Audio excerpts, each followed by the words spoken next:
Yes, please start. Okay. And people will keep joining and you can take them, right? Yes, okay. Inshallah.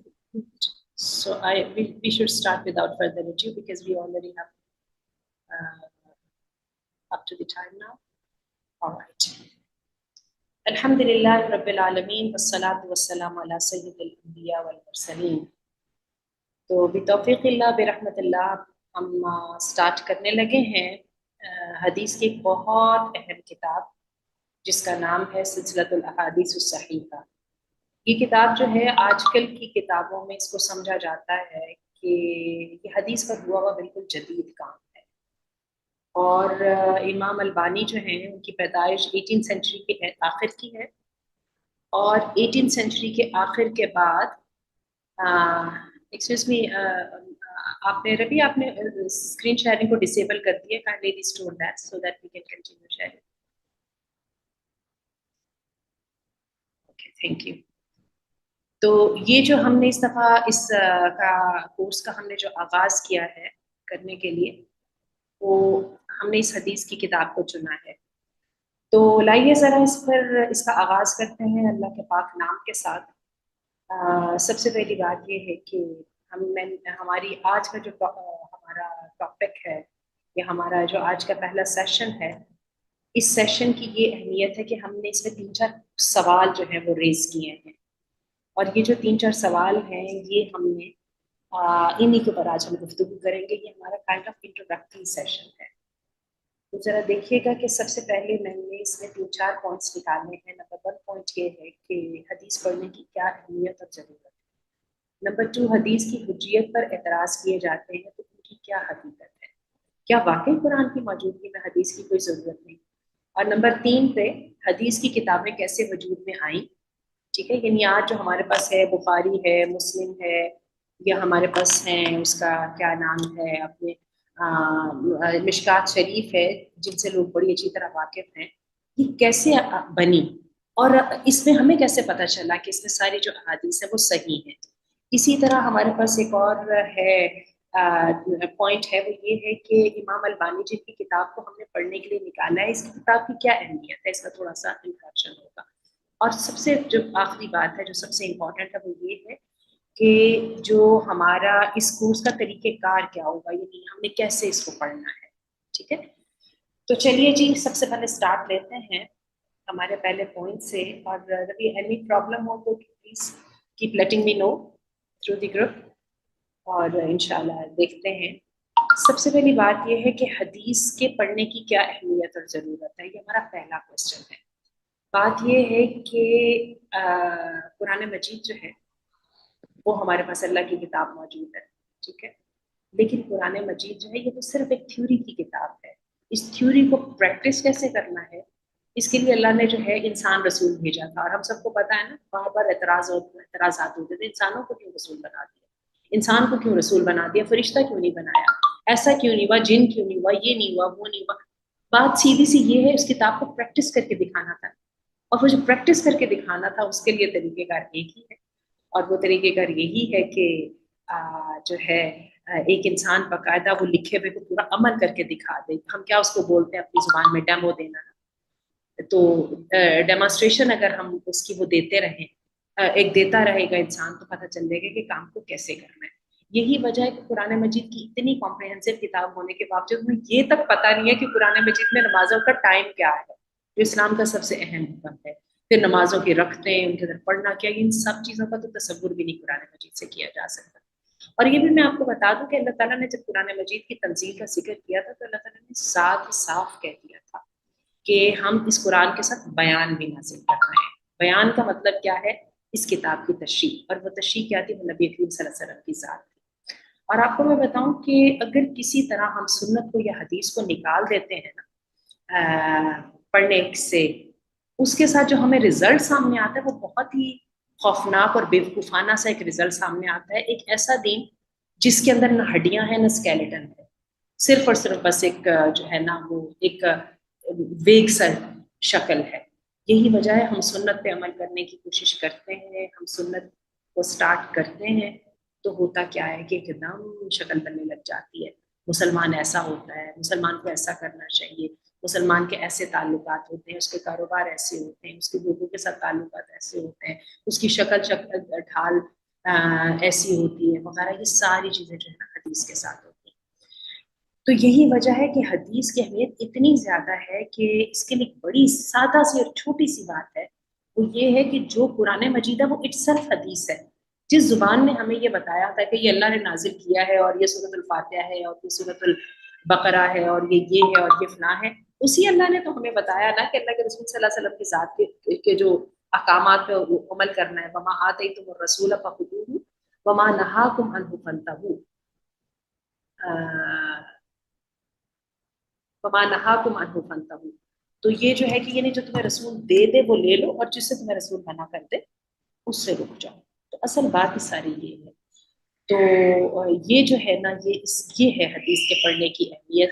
اور یہ بھی میں آپ کو بتا دوں، اللہ کے رسول صلی اللہ علیہ وسلم نے کہا کہ میں تمہیں دو چیزیں چھوڑے جا رہا ہوں، اگر تم ان پر عمل کرتے رہو گے تو کبھی گمراہ نہیں ہوگے، ایک اللہ کی کتاب اور ایک اس کی سنت کی حیثیت۔ تو بات یہ ہے کہ سنت کے بغیر تو کتاب کی سمجھ ہی نہیں آ سکتی، کتاب کی کوئی پتہ ہی نہیں چلتا۔ اور اللہ نے ایک بہت لمبا چوڑا جو ہے سسٹم میکانزم کریٹ کیا جس میں رسول کو بھیجا، اس کے صحابی ہوئے، پھر اس کے بعد ان سب کی باتوں کو محفوظ کیا گیا، اور آج ہم کہتے ہیں جی دین محفوظ ہے اللہ کی کتاب میں کی صورت میں اور حدیث کی صورت میں۔ اب آئیے ہمارے دوسرے پوائنٹ کے اوپر کہ حدیث کی حجیت پر اعتراض کیے جاتے ہیں، ان کی کیا حقیقت ہے، کیا واقعی قرآن کی موجودگی میں حدیث کی کوئی ضرورت نہیں؟ آپ کو میں عجیب بات بتاؤں، آج کے پڑھے لکھے دور کا ایک بہت بڑا فتنہ ہے، اور وہ یہ کہ بس قرآن کافی ہے، حدیث کی ضرورت نہیں ہے۔ اور مزے کی بات یہ کہ یہ فتنہ آیا بھلا کہاں سے ہے؟ یہ آیا ہے عیسائی انٹلیکچوئلس کی طرف سے۔ جس زمانے میں مسلمانوں کی عیسائیوں کے ساتھ جنگ چل رہی تھی، چل تو آج بھی رہی ہے، اس زمانے میں جو ہے ان کے جو انٹلیکچوئلس تھے انہوں نے کام کیا کیا کہ انہوں نے یہ بات کہ اس دین کی شکل ختم کرنے کے لیے، اسٹرکچر اور فارم کو ختم کرنے کے لیے انہوں نے کیا کام کیا کہ انہوں نے کہا کہ صرف قرآن کافی ہے، حدیث کی کوئی ضرورت نہیں، کیونکہ حدیث کے اندر یہ فلاز ہیں۔ دو فلاز کا انہوں نے ذکر کیا، اور عجیب بات یہ ہے یہ اورینٹیلز یعنی مستشرقین نے یہ اعتراضات کیے تھے، اور آج بھی وہی اعتراضات ہیں۔ بلکہ آپ نے یہ بات نوٹ کی ہے کہ آج بھی جو ہے سٹارٹ کہاں سے ہوا تھا اسلام کی جڑیں کاٹنا؟ جب وہ توہین امیز خاکے بنائے گئے تھے، اور یہ توہین امیز خاکے پتہ ہے کب بنے تھے؟ یہ بنے تھے شاید ڈنمارک میں بنے تھے 2005 میں، بلکہ 2003 میں بنے تھے، اور 2005 میں یہ دنیا کے سامنے آئے تھے۔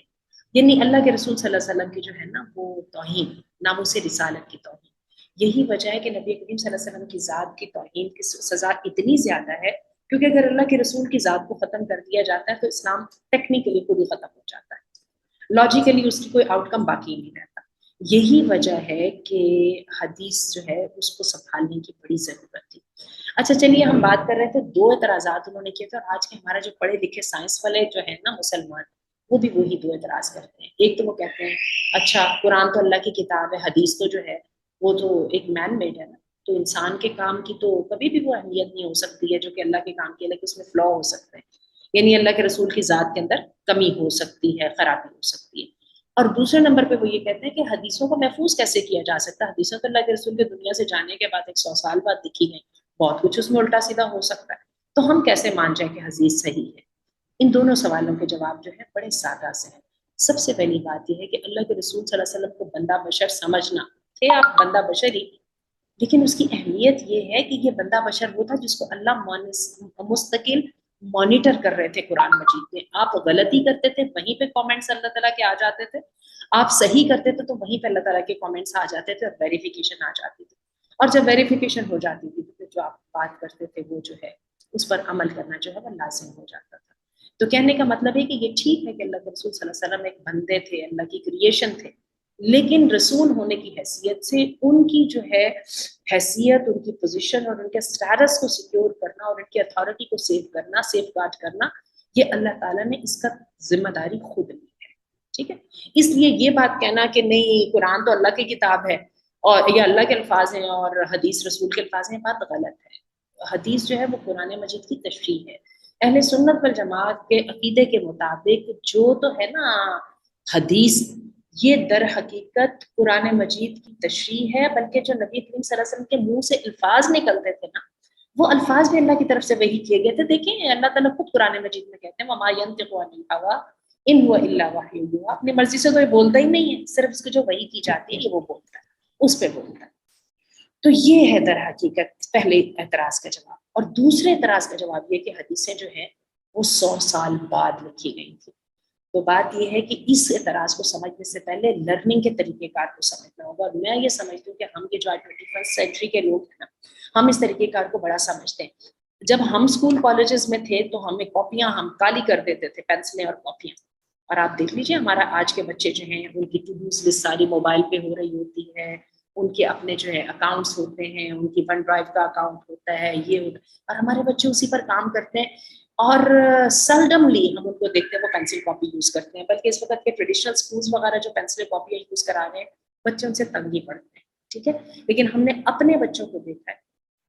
اور اس کی میں آپ کو بتاؤں کہ مجھے اس کی بڑی زبردست سمجھ آئی ہے, یہ جو ہمارا جنریشن گیپ ہے.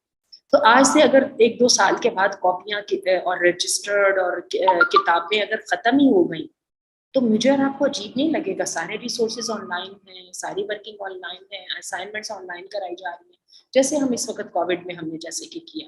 کتنی عجیب بات ہے. میں آپ کو ذاتی طور پہ بتا دوں, میں پی ایچ ڈی کی اسٹوڈنٹ ہوں. میں آپ کو صحیح بتا رہی ہوں, مجھے صرف میرا ایک لیپ ٹاپ چاہیے ہوتا ہے اور کچھ بھی نہیں چاہیے ہوتا. میں نے آج تک شاید ایک صفحہ بھی نہیں لکھا اپنے نوٹس کا, حالانکہ میں بومرز میں سے ہوں, یعنی جو 80 سے پہلے کے لوگ ہیں نا ان میں سے. اس کے باوجود مجھے ہمارے پڑھنے کا طریقہ کار یہ ہے, ہم نے حدیثیں وہیں سے ڈھونڈنی ہوتی ہیں, ہم نے وہیں سے لکھنا ہوتا ہے. ہم نے اگر کسی کتاب سے لینا بھی ہوتا ہے تو اس کو کاپی کر کے ہم نے ٹائپ کرنا ہوتا ہے, اور اس کے بعد وہ پہلی چیز آن لائن. بالکل یہی طریقہ کار تھا کہ حدیث کا صحیح ہونا, حدیث کا لکھا جانا ایک 100 سال کے بعد والی جو بات ہے نا, اس بات کی حقیقت یہ کہ وہاں پہ ایک نہیں لاکھوں کے حساب سے صحابی موجود تھے جنہوں نے آپ کی زندگی کا ایک ایک حصہ, اور ان میں سب سے جو ایکٹیو پارٹ تھا وہ امہات المؤمنین کا تھا, نہ صرف اس کو دیکھا, اس کو آبزرو کیا, اس کے بارے میں سوالات کیے, اور اس کے بارے بعد پھر اس کا اپنا ریکارڈ جو ہے اس کو مینٹین کیا. بات یہ ہے کہ حدیث کی تدوین جو ہے نا, حدیث کی کتابیں وجود میں کیسے آئیں, اور یہ اگر ہم اس کی ہسٹری میں چلے جائیں نا کسی طرح سے, تو یہ اتنی امپورٹنٹ چیز ہے. اگر ہم ذرا دیکھیں کہ کس طریقے سے حدیث کو ڈھونڈا جاتا تھا اور کیا اس کے صحیح ہونے کا طریقہ کار ہوتا تھا, تو میری اور آپ کی حیرت وہ ہوتی ہے گوگل کے دور میں ہونے کے باوجود وہاں پر جو حدیث کی صحت تھی اس کا معیار کتنا زیادہ تھا. اور اس کی وجہ یہ تھی کہ حدیث کا جو صحیح ہونا ہے نا, اس کی سب سے بڑی اہمیت اس بات کی تھی کہ اللہ کے رسول صلی اللہ علیہ وسلم نے فرمایا تھا کہ جس نے میری ذات پر جھوٹ باندھا نا تو وہ اپنے آگ میں ٹھکانہ دیکھ لے. صحابہ کرام نے اس بات کے چکر میں ایک حدیث سننے کے لیے فزیکلی جاتے تھے, خچروں پہ, گھوڑوں پہ, اونٹوں پہ بیٹھ کے جاتے تھے, مہینوں کا سفر طے کرتے تھے, اور اس کے بعد وہ حدیث لیتے تھے. اور اس کے بعد حدیث کو جانچنے کا ان کے پاس اپنا کرائٹیریا ہوتا تھا. اور یہ صرف محدثین میں سب ایک محدثین کا کام نہیں تھا, سب کے سب محدثین کا کام تھا. اور کیا ہے, امام بخاری کی میں آپ کو بات بتاؤں کہ ان کے پاس لاکھوں کے حساب سے ان کو حدیثیں یاد تھیں, جبکہ انہوں نے اپنی صحیح البخاری میں صرف 4000 حدیثیں لکھی ہیں. کیونکہ امام بخاری وہ پہلے شخص تھے جنہوں نے باقاعدہ ایک سسٹم انوینٹ کیا تھا جس کے مطابق حدیث کی اتھارٹی کو جانچا جاتا تھا, حدیث کی اتھارٹی کو جو ہے وہ جانچنے کے بعد اس کو پلیس کیا جاتا تھا, کیٹیگرائز کیا جاتا تھا, اور کیٹیگرائز کرنے کے بعد کیا ہوتا تھا کہ وہ جو ہے پھر جا کے کہا جاتا تھا کہ اب امام بخاری اب مطمئن ہے کہ یہ حدیث ڈال دی. امام بخاری کے قریبی امام مسلم تھے, اور یہی وجہ ہے کہ ہمیں پتہ ہے کہ قرآن مجید کے بعد صحیح ترین کتاب جو ہے وہ بخاری شریف کو کہا جاتا ہے. تھوڑی سی میں آپ کو جو ہے نا 1 یا 2 اگر اس کی میں شرطیں آپ کو بتا دوں تو ہماری صرف حیرت گم ہو جائے گی. وہ اس بنا پہ ایک حدیث کو جانچنے کا کہ یہ صحیح ہے یا نہیں ہے, اس کا طریقہ کار بالکل یہ ہوتا ہے جیسے میں آج آپ کو ایک حدیث بتا رہی ہوں نا, تو آپ کہیں گے کہ ہم نے سسٹر آسیہ مدنی سے یہ سنا تھا, اور سسٹر آسیہ مدنی نے اپنی فلاں استاد سے یہ سنا تھا. میرے اگر استاد تھے فواد بھٹوی صاحب, فواد بھٹوی صاحب نے فلاں استاد سے سنا تھا, مدینہ یونیورسٹی میں کوئی استاد ہوں گے, ان استاد نے فلاں استاد سے یہ سنا تھا. کرتے کرتے یہ جو چین کا لنک ہے یہ نبی کریم صلی اللہ علیہ وسلم تک جانا ہے. انہوں نے فلاں صحابی سے سنا تھا, فلاں صحابی نے خود اللہ کے رسول صلی اللہ علیہ وسلم سے سنا تھا. تو اس کو کہتے ہیں سلسلہ, یعنی چین. یہ جو چین ہے نا یہ اللہ کے رسول تک جانا ضروری ہے. اور اگر آپ اس کا حساب لگائیں تو 1 صدی کے اندر اگر 4 نسلیں آتی ہیں, 25 سال میں ایک نسل بدل جاتی ہے نا, 1 صدی کے اندر 4 لنکس بنتے ہیں. تو 14 صدیوں کے اندر کتنے لنکس بنیں گے؟ 14 صدیوں کے اندر اب اس کو 4 کے ساتھ ملٹیپلائی کر لیں تو کہاں پہ بات جائے گی؟ سمجھ رہے ہیں نا آپ؟ تو یہ لنکس جو ہے نا یہ جڑے رہیں گے. اور اچھی بات ہے ہر لنک کے اندر 2 بندے ہونا ضروری ہے, صرف آسیہ مدنی نہیں, آسیہ مدنی کے ساتھ ایک اور بندہ ہوگا تو اتھارٹی بنے گی.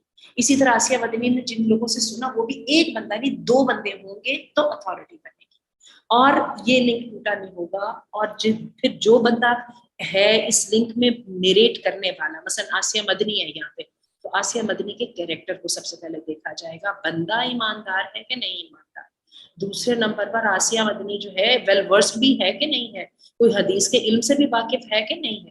اور تیسرے نمبر پہ یہ ہے آسیہ مدنی کا دماغ ٹھیک ہے, اس کی کئی خاندان میں کوئی ایسا مسئلہ تو نہیں ہے کہ ان لوگوں کو جو بات کرتے ہیں اس کی سمجھ نہیں آتی ہے, یا ان لوگوں کے جو ہے نا ان کو غبن کرنے کی عادت ہے, یا ان کو دھوکہ دینے کی عادت ہے, کہ یہ بات کو ایسے توڑتے موڑتے ہیں کہ بات کی شکل نہیں بنتی.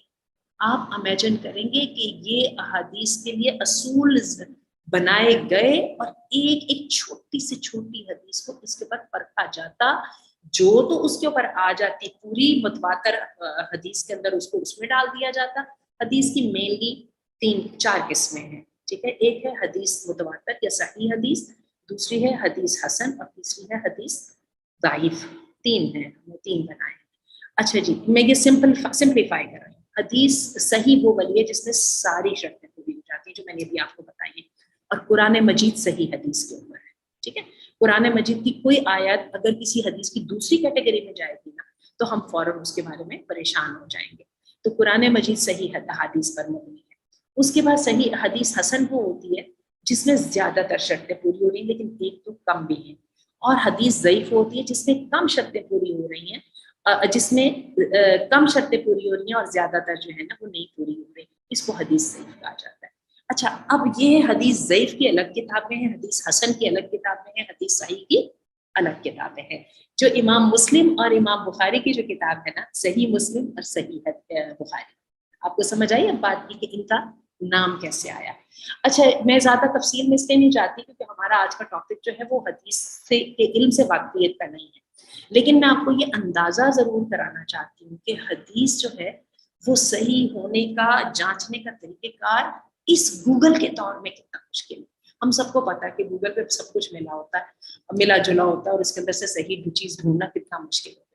اور اس زمانے میں محدثین اکرام, محدثین کہتے ہیں جو شخص حدیث سائنس کے ساتھ یا حدیث ورکنگ کے ساتھ وابستہ ہوتا ہے, انہوں نے یہ ساری محنت کی, اور کچھ یو امیجن اس کی 98-99% انہوں نے کام کر دیا تھا. آج جو ہم بیٹھے ہیں نا ہمارے پاس پکی پکائی کھیر کھا رہے ہیں ہم. اچھا, ہوتا کیا تھا, اتنی سی حدیث ہوتی تھی نا انما الاعمال بالنیات, اس کے پیچھے پورے ایک پیراگراف کے لوگوں کے نام ہوتے تھے کہ فلاں نے فلاں سے سنا, فلاں نے فلاں سے سنا, فلاں نے فلاں سے سنا, اور محدثین کو اصل وہ نام اور وہ چین کو کریکٹ آرڈر میں یاد کرنے کی ضرورت ہوتی تھی. اور پھر کیا ہوتا تھا, پھر اینڈ پہ جا جاتا تھا کہ ہاں عمر بن الخطاب نے نبی کریم صلی اللہ علیہ وسلم سے سنا, اور اللہ کے رسول فرما رہے تھے کہ اعمال کا دار و مدار نیتوں پر ہے. اور یوں کر کے جو ہے نا یہ حدیثیں ہمارے سامنے آئیں. اچھا, جو ان میں سے جو بہترین 6 کتابیں تھیں ان کا نام تو صحیح سے تھا. مشکات شریف بہت زیادہ مشہور اپنے فائدے کے اعتبار سے. مشکات شریف کے جو صاحب ہیں نا امام الخطیب, انہوں نے کیا کام کیا کہ انہوں نے اپنی ایک ہی وہ ٹاپک لیتے ہیں, فرض کریں کتاب الصلاۃ لے لیتے ہیں, ان میں سے ایک جو اپنا وہ باب ہے نا اس کو صحیح مسلم اور صحیح بخاری کی حدیثوں پہ ڈال دیتے ہیں, دوسری میں امام ترمذی کی حدیثیں لے آتے ہیں, تیسری میں اور طرح کا لے آتے ہیں, یعنی وہ ایک ہی مسئلے سے متعلق اس کے تینوں سٹینڈرڈز کو ذکر کر دیتے ہیں. یہی وجہ ہے کہ مشکات شریف ایک بڑی اہم کتاب ہے, اور جو بندہ واقعی مشکات شریف پڑھ لیتا ہے وہ کائنڈ آف صحاحہ کو کور کر جاتا ہے. چلیے ہم آگے چلتے ہیں, کیونکہ ہم تو مشکات شریف نہیں پڑھے, ہم تو امام ناصر الدین البانی کی کتاب سلسلۃ الاحادیث الصحیحہ پڑھنے لگے. امام البانی جو ہے نا وہ کون تھے, یہ ہمارا چوتھا پوائنٹ ہے. امام البانی بالکل میرے اور آپ کے دور کے ساتھی ہیں ہمارے. یہ 18ویں صدی کے اینڈ پہ پیدا ہوئے تھے, جس زمانے میں ہمارے علامہ اقبال اور محمد علی جناح پیدا ہوئے, اور اس کے بعد تھے یہ سیریا البانیہ کے تھے. ٹھیک ہے, میں نے یہ سارے نوٹس بھی یہاں پہ دیے ہیں, یہ سب 4 چیزیں جو ہیں میں نے دی انشاءاللہ, کیونکہ میرا ارادہ ہے کہ ہم اس میں اپنا وہ رکھیں گے, کوئزز وغیرہ بھی لیں گے, تو جو ہے اسی لیے میں نے یہ ساری باتیں یہاں پہ ذکر بھی کر دی. ٹھیک ہے, یہ دیکھیے امام البانی کے بارے میں نے لکھا ہے. تو بات یہ ہے کہ یہ امام البانی جو ہیں یہ فتنہ کے ڈر میں بڑے حالات خراب تھے، تو یہ شام میں منتقل ہوئے. شام میں وہاں پر ایک علم حدیث کا کام بہت ہو رہا تھا، تو جو علامہ ناصر الدین جو تھے وہ بڑے متاثر ہوئے اور انہوں نے اپنی زندگی اس میں لگا دی. اچھا، اس کے بعد جب یونیورسٹی آف مدینہ منورہ بنی ہے نا، جامعہ اسلامیہ مدینہ منورہ، اور آج میں یہاں پر الحمدللہ بیٹھی ہوں، اور میں بیٹی اور داماد کے ساتھ کے گھر میں رہتی ہوں، اور میرے داماد جو مدینہ یونیورسٹی کے اسٹوڈنٹ ہیں، اور یہ مدینہ یونیورسٹی کا دروازہ قریب ہے اللہ کے رسول کی جو ہے روزے کے بالکل ساتھ. اور کیا ہے کہ وہاں پر جو ہے نا اتنے جو دین کا علم سکھایا جا رہا ہے. اس عظیم الشان یونیورسٹی کے بانیوں میں علامہ ناصر الدین البانی بھی تھے، شیخ ابن باز بھی تھے. اچھا، اب یہ ہے کہ انہوں نے علامہ ناصر الدین بانی کے علمی کارنامے بہت لمبے چوڑے ہیں، عجیب بات ہے، گھڑی ساز تھے یہ، ٹھیک ہے، اور اس دور کے بندے تھے. اور ان کی ڈیتھ جو ہے نا، میرا خیال ہے یہی 90s کے اینڈ پہ ہوئی ہے. مجھے اچھی طرح ان کی ڈیتھ کا ڈے بھی یاد ہے، اس وقت ذہن میں نہیں آ رہا. مجھے لگ رہا ہے نہیں، علامہ ابن باز جو تھے نا، عبدالعزیز ابن باز، ان کی تو ڈیتھ اس دن ہوئی تھی جس دن ہمارے یہاں نور جہاں وہ جو سنگر تھی ان کی ڈیتھ ہوئی. علامہ ناصر الدین البانی کی بھی کہیں آس پاس ہے، میں ڈھونڈ لوں گی، لیکن ان کا بھی کہیں اسی وقت ہی ہے. ٹھیک ہے، تو ہوا کیا، یہ دیکھیے نا، علامہ کی وفات 1420 میں ہوئی، اس وقت 1445 ہے، یعنی آج سے 25 سال پہلے. تو وہی کوئی وہی 98 97 کی بات ہے جب ان کی ڈیتھ ہوئی ہے. یعنی انہوں نے یہ جو زندگی ہے ہم جیسے لوگوں کے ساتھ گزاری ہے. ٹھیک ہے، اور ان کا سب سے بڑا کارنامہ یہ ہے، انہوں نے نبی کریم صلی اللہ علیہ وسلم کی احادیث کے ذخیرے میں غوطہ ہو کر دوبارہ سے ان کو صحت اور ذوق کے اعتبار سے تقسیم کیا ہے. اور اس کے بعد پھر انہوں نے ایک ان کی کتاب ہے سلسلۃ الاحادیث الصحیحہ، جن حدیث کو انہوں نے صحیح جانا اپنی تحقیق کے بعد ان کو انہوں نے صحیحہ کے نام سے ڈال دیا. ان کی ایک اور کتاب ہے، اس کا نام ہے سلسلۃ الاحادیث الضعیفہ. پھر وہ جن احادیث کے بارے میں یہ مطمئن نہیں ہوئے، انہوں نے اس کو ایک اور کتاب میں ڈال دیا، اس کا نام سلسلۃ الاحادیث الضعیفہ ہے. ٹھیک ہے، آپ لوگ پلیز اپنے کوشچن ضرور پوچھیے گا. میں اس لیے جان کے ان کا آنسر نہیں دے رہی ہوں کہ ہمارا آج کا ٹاپک یہ نہیں ہے اور ہمیں وقت پر ختم کرنا. انشاءاللہ ہماری جو نئی کلاس ہے وہ جمعے کے دن ہوگی. اچھا جی، اب یہ جو ہے ہم پڑھ رہے ہیں نا اس وقت، جو کتاب جو میں آپ کو جس کتاب سے پڑھانے لگی ہوں، یہ اسی سلسلۃ الاحادیث الصحیحہ کا جو ہے اردو ترجمہ ہے، اور اس کا ترجمہ عبدالمنان بن عبد الرحمن الراسخ، یہ صوبہ پنجاب سے تعلق رکھتے ہیں، انہوں نے کیا ہے. اور ان کی ہی میں انشاءاللہ اس کا لنک بھی شیئر کر دوں گی، PDF اس میں موجود ہے. آپ میں سے جس کے گھر میں سلسلۃ الاحادیث الصحیحہ موجود ہے وہ اس سے پڑھیں، اور جن کے پاس نہیں ہے آپ ایسا کیجیے کہ برائے کرم اس کو خرید لیجیے.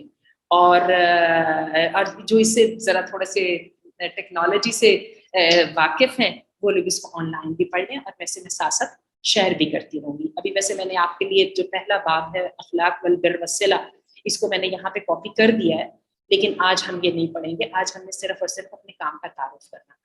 اچھا، ہمارا ایک آخری بات رہ گئی ہے، یہ دیکھیے، یہ دیکھیے گا لاسٹ پوائنٹ، ہمارے اس کورس کا طریقہ کار کیا ہوگا. سب سے پہلے میں آپ کو بات بتاؤں کہ میری اپنی ذاتی بہت خواہش تھی حدیث پڑھانے کی بھی اور پڑھنے کی بھی. اب چونکہ ذرا بڑے ہو گئے ہیں نا، تو میں عموماً کیا کرتی ہوں، جو چیز پڑھنی ہوتی ہے نا اس کو میں پڑھانے میں ڈال دیتی ہوں. مجھے اس کے لیے تیاری کرنی پڑتی ہے، لوگوں کے کمنٹس آتے ہیں، سوالات آتے ہیں، اور اس طرح سے میرا وہ پڑھنا جو ہے پڑھانے کے ساتھ ہی ہو جاتا ہے، بلکہ مجھے پڑھانے کے ساتھ بہت سیکھنے کا موقع ملتا ہے. آپ سمجھ لیجیے کہ ہم گروپ اسٹڈی کر رہے ہوتے ہیں. دوسری بات یہ ہے کہ یہ اتنا عظیم الشان کام ہے کہ میری جو اپنی خالہ محترمہ ام عبدالرب، انہوں نے اسلام آباد میں صحیح بخاری 9 سال میں پڑھائی ہے. تو ویسے یہ کتاب بھی، اس کی بیسیکلی 3 جلدیں ہیں، میں بولا 2 جلدیں ہیں، اور میرا خیال ہے اس کے اندر بھی خاصی احادیث ہیں. تو پتہ نہیں ہمیں سال لگتا ہے 2 سال لگتے ہیں، جتنا بھی لگے اللہ تعالیٰ بس ہم سے یہ کام لے لے، اور ہماری ایک ایسی جماعت بن جائے کہ ہم نے مل کے حدیث پڑھی ہو، تاکہ ہم اللہ رب العزت کے دربار میں کھڑے ہو کے بتائیں کہ اللہ ہم نے حدیث مل کے پڑھی تھی. اور یہ ہے کہ ہم نے فی الحال اس کا طریقہ کار یہ رکھا ہے کہ ہمارا جو ہے بدھ کے دن اور جمعے کے دن آدھے گھنٹے کی ہم نے کلاس رکھی ہے. اللہ نے کیا ہم ایک دوسرے کے ساتھ انٹریکٹ کرتے رہیں گے، اور اس کے ٹائم کو بڑھایا بھی جا سکتا ہے، تبدیل بھی کیا جا سکتا ہے. پھر اس کے بعد کیا ہے کہ اس کو اس کا کیا نام ہے، دن بھی بڑھائے جا سکتے ہیں، آگے پیچھے بھی کیے جا سکتے ہیں. اللہ ہم سے یہ کام دے لے. بنیادی طریقہ کار ابھی یہی ہے جو میں نے اشتہار میں جس کا ذکر کیا ہے، اور وہ یہ ہے کہ یہ دیکھیے اشتہار ہمارے سامنے ہے کہ ہم وینسڈے اور فرائیڈیز کے دن کے 3 بجے کے ایسے ٹائم سعودی عرب کے ٹائم کے مطابق کریں گے. پاکستان کا ٹائم 2 گھنٹے آگے ہو جائے گا, دبئی کا 1.5 گھنٹہ شاید پیچھے ہوگا, کچھ ایسا ہوگا. قطر میں بھی ہوگا. ہم بہت اچھی طرح اپنا اس فیس بک پر نہیں چلا پائے. انشاءاللہ ہم سیدات گلوبل کے پلیٹ فارم سے آن لائن ہوتے رہیں گے. تھوڑی ہمیں ذرا ٹیکنیکلٹیز سے ہم نبٹ لیں. ایکچولی میں یہ یوز کر رہی ہوں میک بک, اور مجھے لگتا ہے اصل گڑبڑ ساری میک بک کی ہے. میک اس کے ایپل کی ڈیوائسز یوز کرنا بہت مشکل ہے, اور وہ پھر سم ٹائم جس بندے نے اسپیچ دینی ہوتی ہے اس کو جب یہ ٹیکنیکلٹیز میں الجھنا پڑے تو اور ہی گھبرا جاتا ہے. تو انشاءاللہ عزیز اللہ ہم سے یہ کام لے لے, ہمیں اس مقدس قافلے کا ایک حصہ بنا لے. اور ہاں جی, پڑھانے کا طریقہ کار یہی ہوگا. یہ دیکھیے میں نے حدیث ذکر کی, ہم حدیثیں پڑھیں گے, ان کا ترجمہ پڑھیں گے, اور اس کے بعد ان میں سے ان کی تھوڑی سی تشریح پڑھ کے آگے چلیں گے. میں آپ کو ایک بات بتاؤں, حدیث جو ہے آج کی جو ہماری ایموشنل انٹیلیجنس کی دنیا, ہر بندہ کہتا ہے مجھے لائف کوچ چاہیے. ٹھیک ہے, حدیث اس کی کتاب ہے, ایموشنل انٹیلیجنس کی موسٹ پریکٹسڈ ایکسپیریمنٹڈ بک ہے, جس کا سکسیس ریٹ 100% ہے. آپ کو پتہ ہے نا اس بات کا کہ نبی کریم صلی اللہ علیہ وسلم کو مائیکل ہارٹ نے دنیا کے کامیاب ترین اینڈ موسٹ انفلوئنشل ترین آدمی میں سے سب سے پہلے نمبر پہ رکھا تھا. حالانکہ آپ صلی اللہ علیہ وسلم کے جو فالوورز ہیں وہ عیسائیوں کے مقابلے میں کم ہیں. سیدنا عیسیٰ علیہ السلام کو ہونا چاہیے, لیکن نہیں, نبی کریم صلی اللہ علیہ وسلم کو نمبر 1 کی جگہ دی گئی ہے.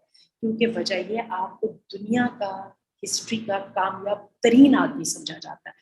تو جب ہم حدیث پڑھتے ہیں نا, تو میرے اور آپ جیسا ایک انسان انہیں کمزوریوں, انہیں خواہشوں, انہیں تمناؤں کے ساتھ ایک بندہ ہے جو دنیا میں اسٹرگل کر رہا ہے, اور اللہ کے نام کے ساتھ اسٹرگل کر رہا ہے, اور اللہ اس کے جو ہے نا کردار کی پاکیزگی اور اس کی نیت کے فیض کے ساتھ اتنی بڑی انسانوں پر رحم کرتے ہیں کہ 23 سال کے اندر میں پورا عرب بدل جاتا ہے, اور اس کے بعد ودن 20 ایئرس جو ہے پوری 3 بر اعظموں پر مسلمانوں کی حکومت پھیل جاتی ہے. اور آج میں اور آپ جس 21ویں صدی کے اندر رہ رہے ہیں, اس وقت مسلمان 7 بلین ہیں, بلین BILLION, اور یہ 7 بلین مسلمان جو ہیں اپنی زندگی کا ہر لمحہ اس پیارے انسان کی زندگی کی ایک ایک حرکت کے مطابق گزارنے کی کوشش کرتے ہیں. کوئی بندہ اس کو پسند کرتا ہے, نہیں پسند کرتا, جس کی جتنی کیپیسٹی ہے وہ اس کی جگہ پہ, لیکن ہر بندے کی یہ کوشش ہے. میرے آپ کے سامنے سنت ایک کرائٹیریا ہے. جو مسلمان ہوتا ہے اگلے دن ہی جناب والا وہ اس کی اور میری اور آپ کی بات چیت اور چال ڈھال ایک جیسی لگنے لگ جاتی ہے. تو یہ ہے, یہ سنت کا کمال ہے. امت بنتی ہی سنت کے ساتھ ہے. تو جب ہم نے یہ حدیث انشاءاللہ ہم اس پیارے, اس بڑے آنریبل انسان کی زندگی کے بارے میں جاننے لگے ہیں, تو اس کے ساتھ ہمیں اپنی زندگی کا سبق ملتا ہے. زندگی کے اندر پرو ایکٹیویٹی کیسی ہوگی, زندگی کے مسائل سے کیسے نپٹا جائے گا, جذبات کا جو جوار بھاٹا ہے اس کو کیسے ٹیکل کرنا ہے, کیسے اس کو نیوٹرلائز کرنا ہے. اور سب سے بڑھ کے آپ کو پتہ ہے شیطان انسان کو غم اور ڈپریشن اور انسیکیورٹیز میں پھنسا کر ایسی طرف اس کی انرجیز لے کے جاتا ہے, بندہ رونے دھونے کو پسند کرتا ہے. قرآن اور اس کی قرآن کا جو بیان حدیث ہے, یہ انسان کو واپس لا کے سیدھا کر کے ان کاموں پہ لگاتی ہے جو کرنے چاہیے اور جن کے ساتھ ریزلٹس آتے ہیں. پازیٹیوٹی, اور میں آپ کو بتاؤں پازیٹیو سائیکالوجی آج کی نئی سائیکالوجی ہے. فروئڈ کی سائیکالوجی اب نہیں چل رہی ہے, پازیٹیو سائیکالوجی ہے جس میں انسان کو اپنی اسٹرینتھ سے اور اپنی ویکنیسز سے کام لینا ہے. اور یہ ہمیں کون سکھاتا ہے؟ کہ تو ہمیں حدیث سکھاتی ہے, یہ ہمیں سنت اور سیرت سکھاتی ہے. تو سنت اور سیرت جو ہے نا اس وقت کی آج کے 21 سینچری کی سب سے بڑی نیڈ ہے. اور یہ بات میں نہیں کہہ رہی, یہ جارج برنارڈ شا کہتا ہے, یہ جو ہے مغربی دنیا کے جو ہے تھنک ٹینکس کہتے ہیں کہ اس وقت کے زمانے کے مسائل کا حل جو ہے وہ کس میں ہے؟ وہ سیرت کی اپلیکیشن میں ہے. شریعت سیرت کے بغیر کچھ نہیں ہے. ٹائم بالکل ختم ہو رہا ہے اور ہم اپنی بات کو بھی ختم کریں گے انشاءاللہ العزیز. ہماری یہ ٹیکنیکل پرابلمس جو ہیں یہ حل ہو جائیں گی اس نیک کام کی برکت اور فیض سے. اللہ تعالیٰ ہمیں اس قافلے کا ساتھی کر دے. ہاں جی, تو میں اس کو اسی طرح پڑھاؤں گی. ہمارے آدھے گھنٹے میں ہم سے جتنی بھی احادیث پڑھی جا سکی, آپ نے کوشچن آنسرز ہماری چیٹ باکس میں ہی کرنے ہیں. کوشش تو ہماری یہ ہے کہ ہم اپنا وہی جو سیدات گلوبل کا جو پلیٹ فارم ہے اسی کو ایکٹیو کریں, اسی پر کوشچن آنسرز آ جائیں گے. جن کے تو میں فوری طور پہ آنسر دے سکوں گی وہ تو اچھی بات ہے, جن کے نہیں دے سکوں گی ان کے میں بعد میں دیکھوں گی. میں ایک کوئز اپلوڈ کیا کروں گی 5 کوسچنس کے اوپر, تاکہ ہم سب کو ریویژن کا موقع ملے, اور جو کانسیپٹس ہم نے سمجھے ہیں ان کانسیپٹس کو جو ہے وہ ہم تھوڑا سا ایویلیویٹ بھی کر سکیں کہ ہمیں سمجھ کے آ جائے.